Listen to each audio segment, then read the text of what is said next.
कोई ये होते हैं ना सीरियल जो लंबे लंबे चलते हैं, बहुत साल चलते हैं। सपोज आपने शुरू से स्टोरी नहीं देखी और आप लास्ट एपिसोड में आके अपने फैमिली मेंबर के साथ बैठ गए कि आप कौन सा सीरियल देखते हो, आज मैंने भी देखना है आपके साथ, आपको कहानी समझ में आएगी? क्योंकि वो लास्ट एपिसोड चल रहा है उस सीरियल का। लास्ट एपिसोड में क्या होता है? लास्ट एपिसोड में क्या होता है सीरियल के? सपोज उस सीरियल के अंदर 20 कैरेक्टर्स हैं, लास्ट एपिसोड में क्या होगा उसका? वो 5 साल से सीरियल चल रहा था और आप लास्ट 25 मिनट के एपिसोड को देख रहे हैं जिसमें 20 कैरेक्टर्स चल रहे हैं, तो पता है क्या होने वाला है? 5 साल से हर एक की एक स्टोरी चल रही थी, ये लास्ट एपिसोड में हर एक की स्टोरी को क्लोजर मिलता है। लेकिन हम सिर्फ क्लोजर देख रहे हैं और क्लोजर देख के हम कहते हैं ऐसे कैसे, ये क्या स्टोरी है, तो कोई सेंस ही नहीं बन रही इसका, कुछ और है। पर वो सामने वाला बोलेगा चुप रहना, शुरू की नहीं देखी ना, मेरे को तो देखने थे ना शांति से, क्योंकि तुम्हारे को तो समझ नहीं आने वाली। फिर हम बोले पर ऐसे कैसे हो गया इसके साथ, वो पहले से स्टोरी चल रही थी। तो हमें क्या हुआ, पूरी सीरीज हमें याद नहीं है। हम अपने जीवन को जो देख रहे हैं ये हमारे लास्ट एपिसोड्स चल रहे हैं, अचानक कुछ पता के, अचानक कुछ पता के, अचानक कुछ, तो ऐसे कैसे ऐसे कैसे ऐसे। तो परमात्मा कहता है सीरियल पहले से चल रहा था, कर्म बहुत सारे करके आए हुए हो, है ना, अब तो याद नहीं है कि कौन से कर्म करके आए थे, तो वो कर्म तो सामने आने ही है, ये भी हमें फेर है क्योंकि वो आने ही है। कहाँ जाएंगे? मैंने बॉल फेंकी है, बॉल वापस आनी ही है। परमात्मा कहते हैं मैं भी आपके कर्म के भाग्य को आपके पास आने से रोक नहीं सकता, नहीं सकता। लेकिन भगवान हमें क्या दे सकता है? उस कर्म को फेस करने का ज्ञान, ताकत, प्यार, ताकि हमारा जो प्रेजेंट कर्म होगा, so no illusion, everything is perfect, nothing will go ever wrong, nothing will feel wrong. Even if wrong happens, it will not feel wrong because आपने अपनी प्रेजेंट स्थिति को क्या कर लिया। तो भोगना कितनी होगी वो हमारी प्रेजेंट स्थिति पर डिपेंड करता है, बात कौन सी आएगी वो हमारे पास्ट कर्म पर डिपेंड करता है, राइट है ना। और इस समय अगर आप देखें अचानक अचानक बातें आ रही हैं, अचानक ये, अचानक वो, अचानक ना कोई आयु की बात, अनटाइमली एज।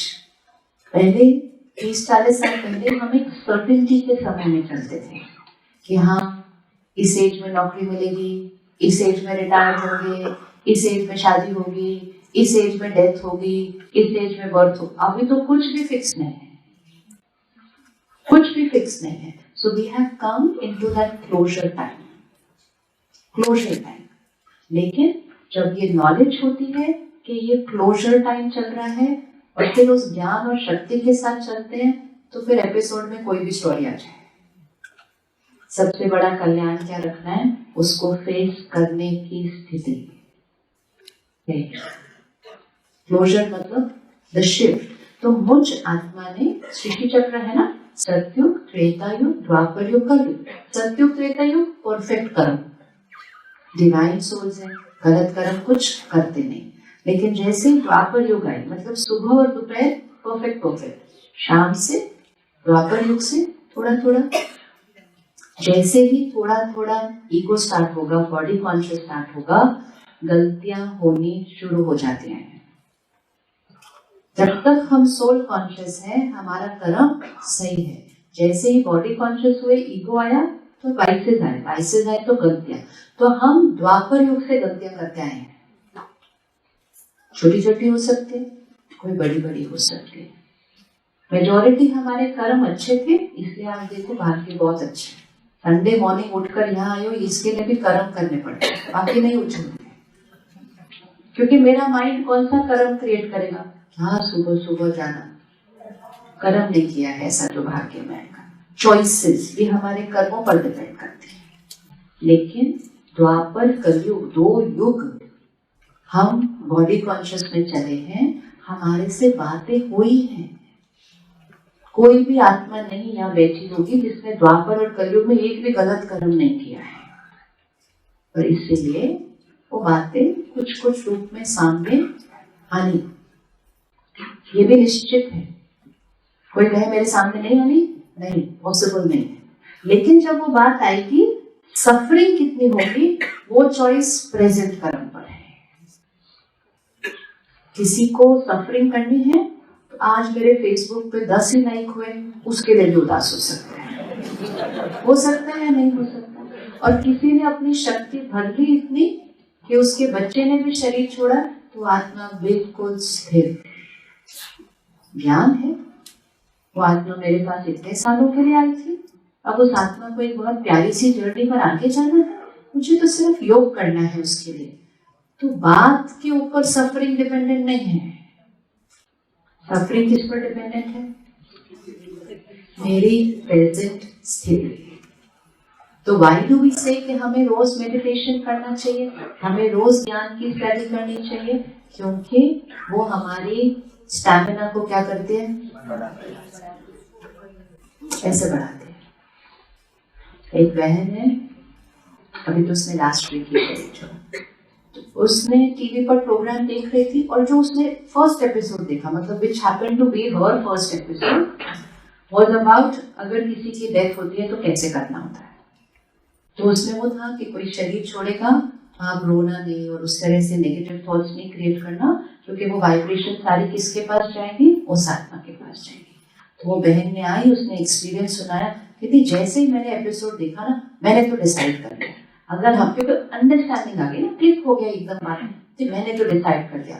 कोई वो कभी सेंटर नहीं आई थी, उसने कोई मेडिटेशन नहीं, first episode she saw on the TV, she said मैंने डिसाइड कर लिया, अगर कभी किसी की डेथ होगी मैं किसी को रोने नहीं दूंगी बिल्कुल। एग्जैक्ट 5 दिन बाद उसके बेटे ने शरीर छोड़ा। Young, came from America to India, got off from the airport, was in a taxi, and that's it. When she got the phone call, and when she said it, मतलब it gives goosebumps to listen to something. She said मैंने phone सुना, and मेरा first thought, मैं उसकी journey को peaceful बनाऊंगी, मैं किसी को इस घर में उसके लिए रोने नहीं दूंगी। That's it. उसने सेंटर पे कांटेक्ट किया, उसको पता भी नहीं था सेंटर कहाँ है उसके शहर में, क्योंकि अमेरिका में उतने सेंटर्स नहीं है। जैसे फटाफट ढूंढा, बहनों को बोला प्लीज यहाँ आओ, I don't want anyone to cry for it.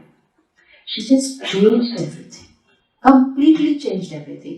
उसके घर में मेडिटेशन चला 1 हफ्ता। She did not allow anyone, she said please come and meditate, don't cry for my child, I don't want anyone to cry for my child. And she just crossed it with so much ease. After that she made it her responsibility कि किसी के भी घर में कुछ ऐसा होगा, वो वहां जाएगी, उनके साथ बैठेगी और उनको भी उसको क्रॉस करने की ताकत देगी। कार्मिक अकाउंट बड़ा था, बहुत बड़ा था, इससे बड़ा कोई कार्मिक अकाउंट होता नहीं है। लेकिन प्रेजेंट कर्मा एलिवेट कर लो तो आप उस कर्मा को भी डिग्निटी से क्रॉस करते हैं और बेनिफिट से, मतलब उस आत्मा को भी आगे कौन सी जर्नी पर भेजना है। So कार्मिक account it doesn't depend on मेरे जीवन में कौन सी बात आई थी, कार्मिक अकाउंट डिपेंड्स ऑन मैंने अब उस बात को कैसे क्रॉस करना है। तो ये फेथ कि जैसे ही, तो ज्ञान हमारा फेथ क्रिएट करता है, क्योंकि निश्चय है कि ये परमात्मा हमें ये सुना रहे हैं। फिर शुरू में निश्चय कैसे बिल्ड होगा, सिर्फ उसको यूज करके देखो बात को। Don't have to trust blindly, have to experiment, get the result, get the experience, make it your truth. Next time again experiment, get the result, make it your truth.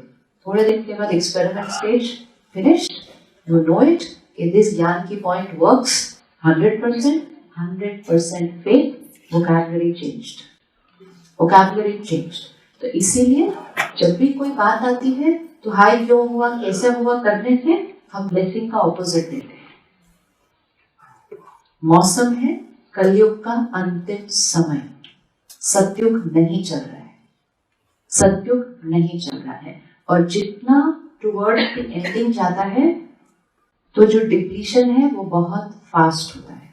अगर आप 20 years को देखें, फिर last 5 years को देखें, फिर last 2 years को देखें, आपको दिखेगा कि बैटरी थोड़ी सी, फोन को चेक कर लीजिए, फोन शुरू में धीरे डिस्चार्ज होता है और टुवर्ड्स द एंड हमें लगेगा अभी तो 2 लाइन है इसमें, थोड़ी देर के बाद वो 2 लाइन की 1 लाइन हो जाएगी। तो टुवर्ड्स द एंड की डिप्लीशन फास्टर होती है।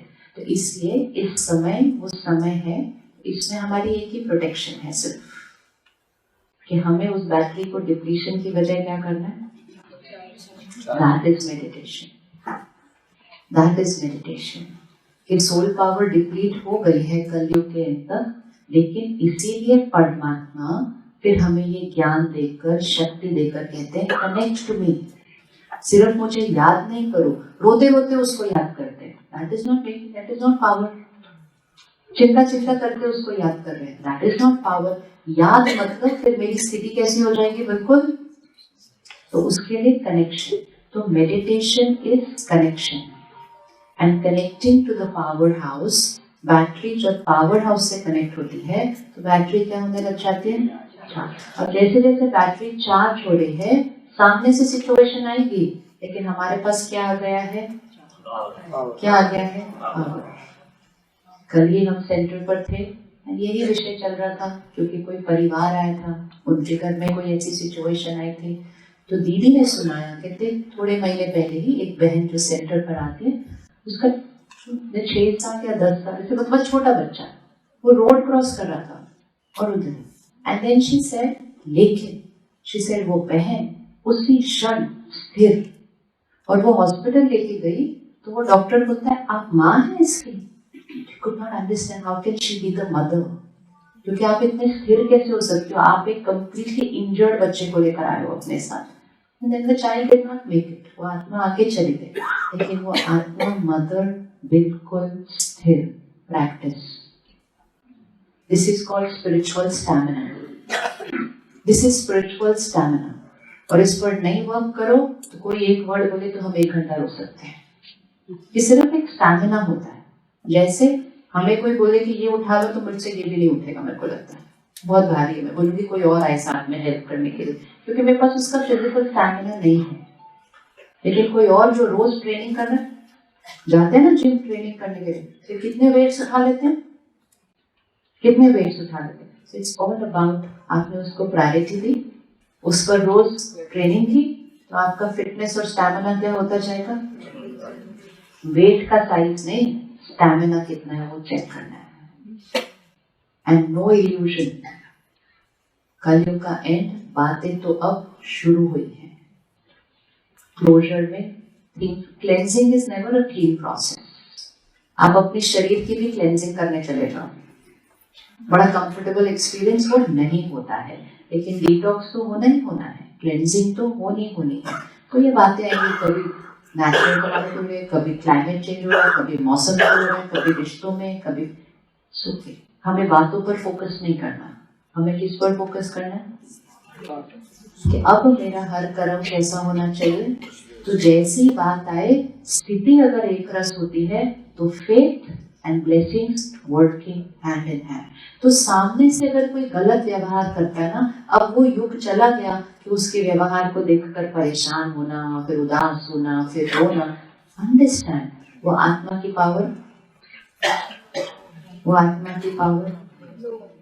कौन सा मौसम चल रहा है, जैसे ठंड होती है, कोई थोड़ा छींकता है, किसी को जुकाम होता है, तो हम ये नहीं बोलते ऐसे कैसे जुकाम कैसे, कहते कोई बात नहीं ना, मौसम बदला। अंडरस्टैंडिंग, ये है ज्ञान की अंडरस्टैंडिंग। तो कलयुग का अंतिम समय है, हर तरह के व्यवहार दिखाई देंगे, हर तरह के संस्कार दिखाई देंगे, लेकिन हम क्या कहेंगे, मेरा बच्चा, और ऐसा क्या, मेरा बच्चा नहीं, soul on a journey, soul on a journey, जो 2 युगों से अलग अलग संस्कार और कर्म लेकर आए हैं। ओके, इंपॉर्टेंट इज मुझे कौन सी दुआ देनी है। So do not expect a perfect world and do not expect perfect people. The only place you can create perfection is now in yourself. Make that the priority of your life कि मुझे perfection, मतलब मुझे soul power को क्या करना है, बढ़ाते जाना है, और आपकी वाइब्रेशन से आपके अंग संग सबकी सोल पावर क्या होने लगेगी, बढ़ने लगेगी, और आपकी वाइब्रेशन वातावरण में भी फैलेगी, and together we are going to create a perfect world. ये नहीं है कि दुनिया खत्म हो रही है, ये बात को भी कभी नहीं मानना, प्रलय हो जाएगी, सब खत्म हो जाएगा, विनाश हो जाएगा, नहीं, परिवर्तन होगा। रात के बाद दुनिया खत्म नहीं होती है, रात के बाद सुबह आती है।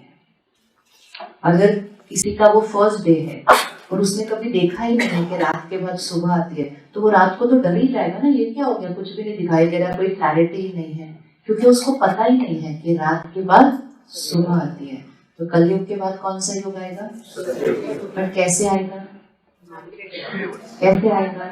By recreating perfection. So do not focus and worry about the imperfection in the world. Focus and take care to create perfection in yourself, to create a perfect world.